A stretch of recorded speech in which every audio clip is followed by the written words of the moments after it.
नमस्कार दोस्तों, स्वागत है आप लोग के अपने चैनल रुद्रा क्लासेस में। तो मित्रों, इस वीडियो में मैं यूपी ट्रिपल एस सी पेट का एक प्रैक्टिस सेट लेकर आया हूं, जिसमें मैं इतिहास के कुछ महत्वपूर्ण प्रश्नों का कलेक्शन किया हूं। इस वीडियो को ध्यान से देखिएगा, बहुत ही महत्वपूर्ण प्रश्न है। इसमें कुछ प्रीवियस ईयर क्वेश्चन भी मैं इस वीडियो में शामिल किया हूँ। अतः यदि आपको वीडियो ये पसंद आए तो प्लीज़ वीडियो को लाइक कीजिएगा, इसे अधिक से अधिक शेयर कीजिएगा। चलिए क्वेश्चन को शुरू करते हैं बिना किसी देरी का। तो आइए देखिए, जो पहला प्रश्न है हम लोग का, इसमें दिखाई दे रहा है कि किस सिख गुरु ने आदि ग्रंथ का संकलन किया। याद रखिएगा, बहुत ही इंपॉर्टेंट क्वेश्चन। किस सिख गुरु ने आदि ग्रंथ का संकलन किया। याद रखिए, गुरु अर्जुन देव ने आदि ग्रंथ का संकलन किया था। याद रखिए, गुरु अर्जुन देव ने आदि ग्रंथ का संकलन किया था। जो सिखों का आदि ग्रंथ है उसका संकलन गुरु अर्जुन देव ने किया था, जैसे कि राइट उत्तर आप लोग को दिखाई दे रहा है। ठीक है ना। उसके बाद अगला जो क्वेश्चन है वो है कि किस मुगल शासक के आदेश पर सिखों के पांचवें गुरु अर्जुन देव को मार दिया गया था। याद रखिएगा, आप लोग को मालूम होगा कि जिस सिखों के पांचवें गुरु हैं अर्जुन देव, उनको एक मुगल शासक के आदेश पर मार दिया गया था। तो उस मुगल शासक का नाम बताना है आपको कि वह कौन सा ऐसा मुगल शासक था जिसके आदेश पर गुरु अर्जुन देव को मार दिया गया था। याद रखिए, उस मुगल शासक का नाम था जहांगीर। याद रखिए, उस मुगल शासक का नाम क्या था? जहांगीर था। ठीक है ना। बहुत इंपॉर्टेंट क्वेश्चन है, कई बार ये आया हुआ क्वेश्चन है, और ये अधिकांश क्वेश्चन जो है उठाए हैं, इसमें हम प्रीवियस ईयर क्वेश्चन उठाए हैं। ठीक है ना। तो जहांगीर के आदेश पर गुरु अर्जुन देव को मार दिया गया था। ठीक है ना।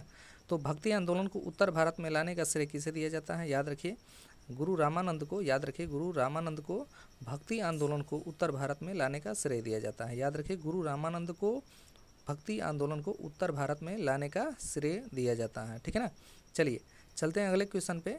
तो अगला क्वेश्चन है, गुरु नानक देव का जो जन्म है वो कब हुआ था। याद रखिए, आप लोग को मालूम है कि सिखों के पहले गुरु थे गुरु नानक देव, और गुरु नानक देव का जो जन्म हुआ था वो लाहौर में हुआ था। याद रखिए, गुरु नानक देव का जन्म कब हुआ था? कहाँ हुआ था? लाहौर में हुआ था। और इनका जन्म कब हुआ था? तो याद रखिए, 1469 ईस्वी में जो है इनका जन्म हुआ था। 1469 ईस्वी में इनका जन्म हुआ था। ठीक है ना। चलिए चलते हैं अगले क्वेश्चन पे। तो अगला क्वेश्चन है, बीजक के लेखक कौन है।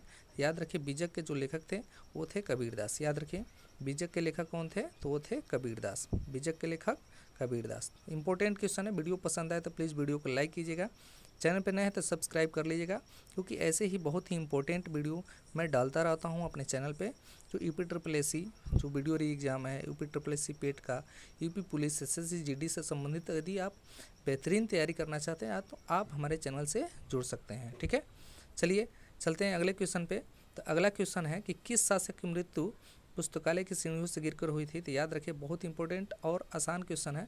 याद रखिए, हुमायूं की जो मृत्यु हुई थी वो पुस्तकालय की सीढ़ियों से गिरकर हुई थी, हुमायूं की। ठीक है ना।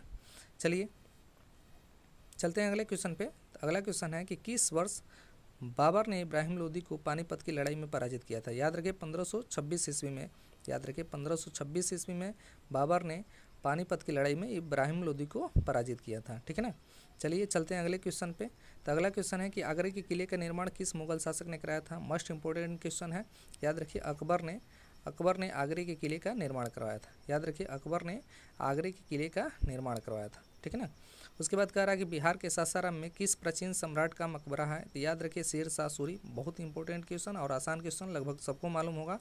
शेर शाह सूरी का मकबरा कहाँ है? बिहार के सासाराम में। याद रखिए, शेर शाह सूरी का जो मकबरा है वो बिहार के सासाराम में है। ठीक है ना। चलिए चलते हैं अगले क्वेश्चन पे। तो अगला क्वेश्चन है, भारत में जहांगीर का शासनकाल कब है? कब से कब तक था? याद रखिए, भारत में जहांगीर का जो शासनकाल है वो कब से कब है? तो 1605 से 1627 ईस्वी, यानी 1605 से लेकर के 1627 ईस्वी तक जहांगीर का शासनकाल है। ठीक है ना। भारत में जहांगीर का शासनकाल। औरंगजेब किसका पुत्र था? याद रखिए, औरंगजेब जो था शाहजहाँ का पुत्र था। औरंगजेब जो था शाहजहाँ का पुत्र नहीं जाता है, सॉरी। औरंगजेब जो है शाहजहाँ का पुत्र था। ठीक है। चलिए चलते हैं अगले क्वेश्चन पे। तो भारत में काजू का परिचय किन लोगों ने कराया था? तो पुर्तगालियों ने। याद रखिए, भारत में जो काजू का परिचय है किसने कराया था? पुर्तगालियों ने कराया था। चलिए चलते हैं अगले क्वेश्चन पे। तो अगला क्वेश्चन है कि अवध में कृषक आंदोलन के नेता कौन थे? याद रखिए, तो बाबा रामचंद्र। याद रखिए, बाबा रामचंद्र जो थे अवध में कृषक नेता थे। याद रखिए, बाबा रामचंद्र। ठीक है ना। अवध के जो कृषक नेता थे वो थे बाबा रामचंद्र। ठीक है ना। तो चलते हैं अगले क्वेश्चन पे। चलिए, भूदान आंदोलन के प्रवर्तक, बहुत इंपॉर्टेंट क्वेश्चन है, कई बार आया हुआ क्वेश्चन है, याद रखिए। भूदान आंदोलन के जो प्रवर्तक थे वो थे विनोबा भावे, याद रखिए वो कौन थे, विनोबा भावे थे। भूदान आंदोलन के प्रवर्तक विनोबा भावे थे, याद रखिए भूदान आंदोलन के प्रवर्तक कौन थे, तो विनोबा भावे थे, ठीक है ना। चलते हैं अगले क्वेश्चन पे। तो अगला क्वेश्चन है कि किसने 1857 के सिपाही विद्रोह को विद्रोह नहीं कहा था। तो याद रखिए बहुत ही इंपॉर्टेंट कथन से भी क्वेश्चन बनता है कि किसने 1857 के सिपाही विद्रोह को विद्रोह नहीं कहा था। तो याद रखिएगा कार्ल मार्क्स जो था, कार्ल मार्क्स आप लोग को मालूम होगा बहुत बड़े दार्शनिक था। तो ये था कार्ल मार्क्स जिसने 1857 के सिपाही विद्रोह को विद्रोह नहीं कहा था, ठीक है ना। तो इस वीडियो में इतना है। यदि आपको वीडियो पसंद है तो प्लीज़ वीडियो को लाइक कीजिएगा और चैनल पर नए हैं तो सब्सक्राइब कर लीजिएगा, इसे अधिक से अधिक शेयर कीजिए। मिलते हैं अगले वीडियो में, तब तक देखते रहिए आप लोग का अपना चैनल रुद्रा क्लासेस। जय हिंद।